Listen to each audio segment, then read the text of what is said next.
नमस्कार, मैं प्रिया, आप देख रहे हैं केलांचल टाइम्स।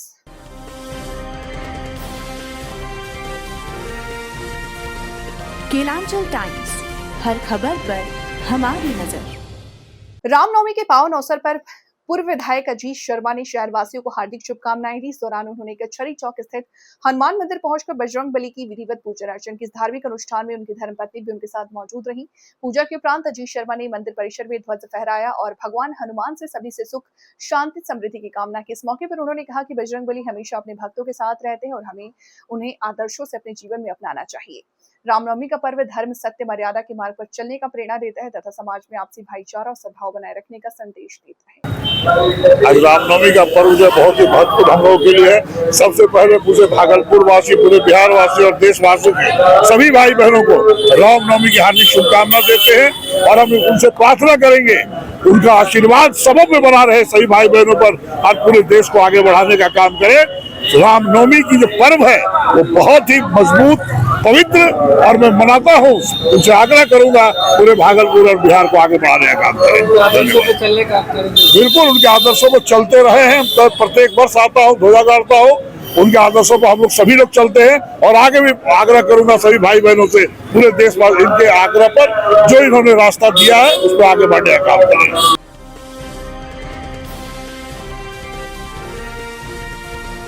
केलांचल टाइम्स, हर खबर पर हमारी नजर। विश्व स्वास्थ्य संगठन के अनुसार दवाओं को 15 डिग्री सेल्सियस से 25 डिग्री सेल्सियस के नियंत्रित तापमान में रखना जरूरी है, लेकिन बिहार में इस नियम का पालन नहीं हो रहा। पिरपेटी भागलपुर के पूर्व बीजेपी विधायक ललन पासवान ने गंभीर चिंता जताते हुए कहा कि तापमान नियंत्रित मॉनिटरिंग और लॉग बुक की व्यवस्था नहीं होने से दवाओं की गुणवत्ता खराब हो रही है, जिससे मरीजों की जान खतरे में पड़ रहा। उन्होंने बताया कि 2022 में बिहार विधानसभा में भी उठ चुके थे। अब उन्होंने मुख्यमंत्री, राज्यपाल, राष्ट्रपति, प्रधानमंत्री को पत्र लिखकर कार्रवाई की मांग की है। चेतावनी दी है कि जरूरत पड़ने पर हाईकोर्ट या सुप्रीम कोर्ट में जनहित याचिका दायर करेंगे। मैंने बहुत स्पष्ट तरीके से है कि WHO का गाइडलाइन है, जो दवाई मैन्युफैक्चरिंग, चूँकि हम इंजीनियर भी हैं पॉलिटिशियन के साथ साथ, जो मैन्युफैक्चर दवा की जाती है तो जो रूम टेम्परेचर होता है, साइंटिफिक वर्ड है रूम टेम्परेचर, 15 डिग्री से 25 डिग्री, 20 डिग्री से 25 डिग्री, इसको रूम टेम्परेचर कहते हैं। इसी टेम्परेचर पर दवा तैयार होती है। दवा को रखने का गाइडलाइन भी है। कुछ कुछ दवाएँ हैं जो कि हम उसको 30 डिग्री तक अधिक रख सकते हैं। और सबसे बड़ी बात है कि भंडारण में ये हर दवा के स्ट्रिप पर, हर दवा के पैक खोलिए पर लिखा हुआ है कि उसको स्टोरेज कैसे करें, कितने डिग्री टेम्प, कोई भी दवा नहीं, किसी भी दवा निकालें उसमें दिया हुआ है 25 से 30, 15 से 25, 30 डिग्री टेम्परेचर तक हमको रखना है। लेकिन ये ये मामला लापरवाही का नहीं है, मामला बड़े घोटाला का है, मामला बड़े षड्यंत्र का है। इस देश में ये एक षड्यंत्र चल रहा है, कह सकते हैं पूरी दुनिया में भी, लेकिन ये भंडारण के मामले में सिर्फ भारत में, कि लोगों को बीमार करो और फिर इलाज करो और लोगों की गाढ़ी कमाई को लूटो।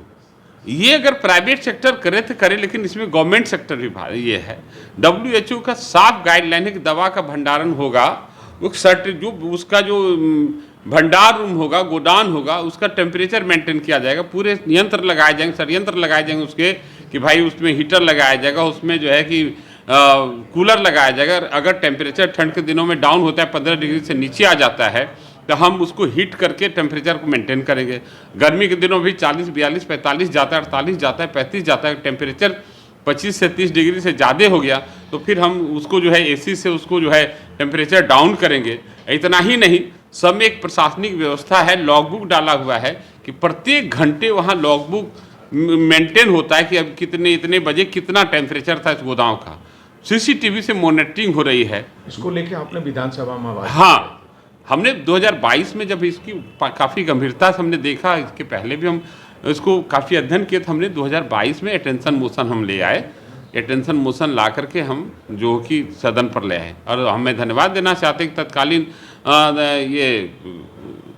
इसके विधानसभा सदस्य अध्यक्ष महोदय का, विजय सिन्हा जी का, उन्होंने इसको डिबेट पर भी रख दिया। लेकिन आप इस पर चर्चा करने से तत्कालीन स्वास्थ्य मंत्री मंगल पांडे जी पूरी तरह से भाग गए और एन के प्रकार इनको सभा की इस कार्रवाई को स्थगित करवा दिया, लेकिन इस विषय पर चर्चा नहीं होने दिया। आपने PM साहब को भी।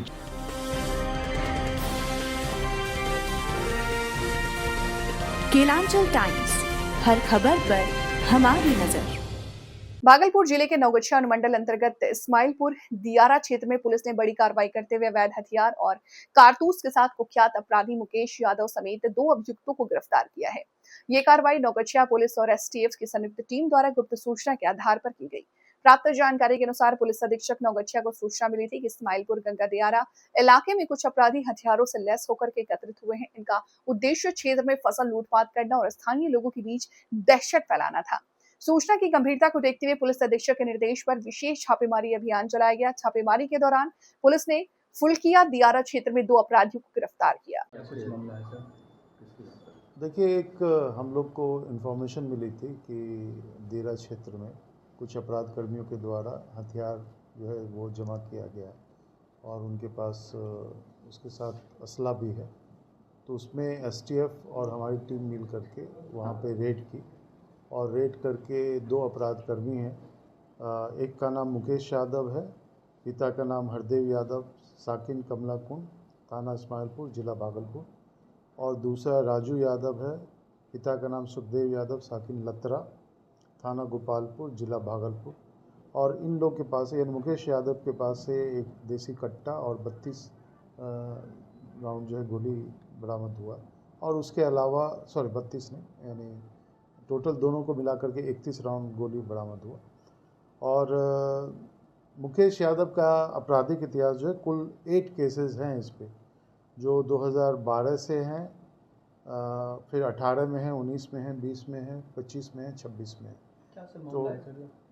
तो ये बेसिकली फसल लूट में शामिल रहते हैं। दियारा क्षेत्र के ये लोग हैं और जैसे ही फसल पकता है तो उसके बाद इनके द्वारा हथियार के बल पे जो है वहाँ पे फसल लूट ली जाती है। उसी के अंतर्गत नवगछिया पुलिस और एसटीएफ के साथ मिल करके ये जॉइंट रेड किया गया। इतनी बड़ी उपलब्धि है सर ये।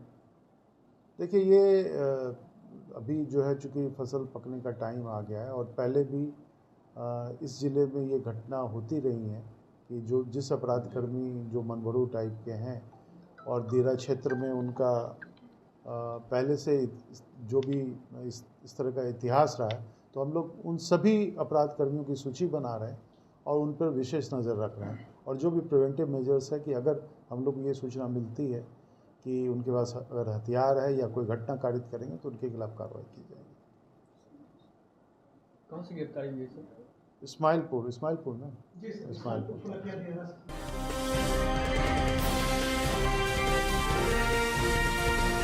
केलांचल टाइम्स, हर खबर पर हमारी नजर। रामनवमी के पावन अवसर पर भागलपुर और आसपास के क्षेत्रों में हनुमान जी की पूजन अर्चन बड़ी श्रद्धा उत्साह के साथ हुआ। विशेष रूप से कच्चे बांस पर रोड़ी, चंदन और सिंदूर लगाकर हनुमान ध्वज की पूजा किया गया। सुबह से ही शहर के विभिन्न हनुमान मंदिरों में भक्तों की भीड़ उमड़ पड़ी। श्रद्धालुओं ने बजरंगबली को सिंदूर से रंगाया। चमेली तेल, फूल माला, प्रसाद अर्पित कर विधि विधान से पूजा की गई। मंदिरों को आकर्षक तरीके से सजाया गया, जहां रंग बिरंगी लाइट और फूलों की सजावट ने श्रद्धालुओं का मन मोह लिया। धार्मिक मान्यता के अनुसार कच्चे बांस को पवित्र कर उस पर रोड़ी, चंदन, सिंदूर लगाया गया। फिर उस पर हनुमान ध्वज बांधकर पूजा अर्चन की गई। इसके बाद श्रद्धालुओं ने ध्वज को मंदिरों, घरों और विभिन्न स्थानों पर स्थापित किया। श्रद्धालुओं ने कहा कि इस प्रकार ध्वज पूजन करने से सभी संकट दूर होते हैं, घर परिवार में सुख समृद्धि आती है। नाथनगर, सबूत, बरारी, तिलका मांझी सहित कई इलाकों में पूरे उत्साह के साथ पूजन अर्चन की गई। आज रामनवमी का पर्व है, क्या कहेंगे? हर चैत के तरह नवमी का शुभ पर्व मनाया जाता है। साथ में मेरी मैया का भी चैती नवरात्रा है, इसलिए संपूर्ण अखंड पाठ धारावाहिक होता है। संकट मोचन दरबार में बजरंगबली है, इसका शुभ अवसर नवमी मनाया जाता है। इसके शहर के शांति के लिए, अखंड के लिए सबके लिए मनाया जाता है। सब भक्तों मेरा कल्याण हो, भरा फुला रहे।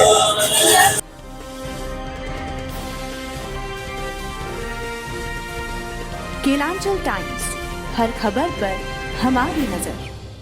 सुल्तानगंज में रामनवमी को लेकर के सुल्तानगंज के प्रखंड के विभिन्न हनुमान मंदिर में सुबह से ध्वजारोहण पूजन करने वाले भक्तों की भीड़ उमड़ पड़ी।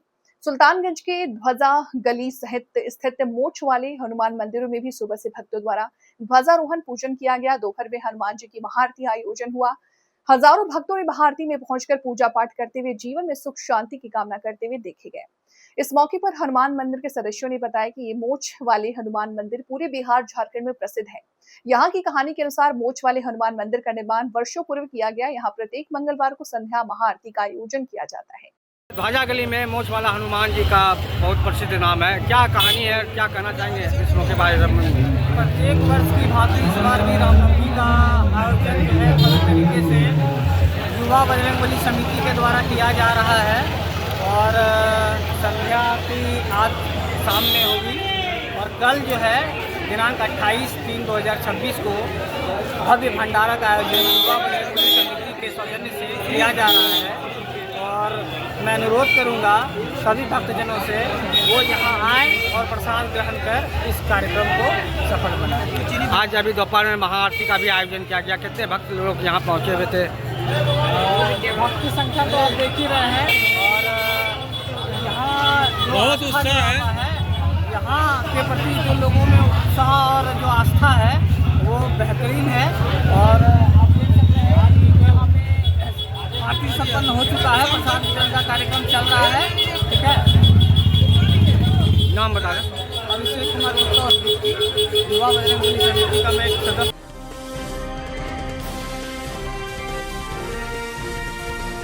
केलांचल टाइम्स, हर खबर पर हमारी नजर।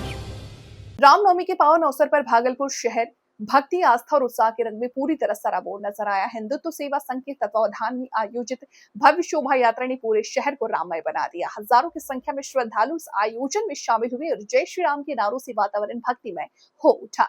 इस भव्य शोभा यात्रा की शुरुआत मायागंज स्थित महाकालेश्वर मंदिर से विधिवत पूजन अर्चन और वैदिक मंत्रोच्चार के साथ हुआ। मंदिर परिसर में विशेष पूजन के बाद भगवान श्री राम का आशीर्वाद देकर शोभा यात्रा को रवाना किया गया। इसके बाद ये यात्रा शहर के विभिन्न प्रमुख मार्ग घंटाघर चौक, स्टेशन रोड, तिलका मांझी चौक सहित कई इलाकों में गुजरते हुए पुनः मायागंज स्थित महाकालेश्वर मंदिर पहुंचकर संपन्न हुआ। पूरे मार्ग में श्रद्धालुओं की भारी भीड़ उमड़ रही और जगह जगह लोगों ने फूलों की वर्षा कर शोभा यात्रा का स्वागत किया। यात्रा के दौरान भगवान श्री राम की भव्य प्रतिमा, भारत माता की आकर्षक झांकी, नंदी की सजीव प्रस्तुति श्रद्धालुओं के लिए विशेष आकर्षण का केंद्र रहा। भारी संख्या में लोग शोभा यात्रा में शामिल हुए। मैं सभी लोगों का हार्दिक अभिनंदन हिंदू सेवा संघ की तरफ से करता हूं और मैं आग्रह करता हूं जो भी लोग शोभा यात्रा में अभी तक उपस्थित नहीं हुए हैं वो प्रभु राम के जयकारे के साथ जोश के साथ श्री राम जी के शोभा यात्रा में भी सम्मिलित होकर पुण्य के भागी बने। बोले जय श्री राम।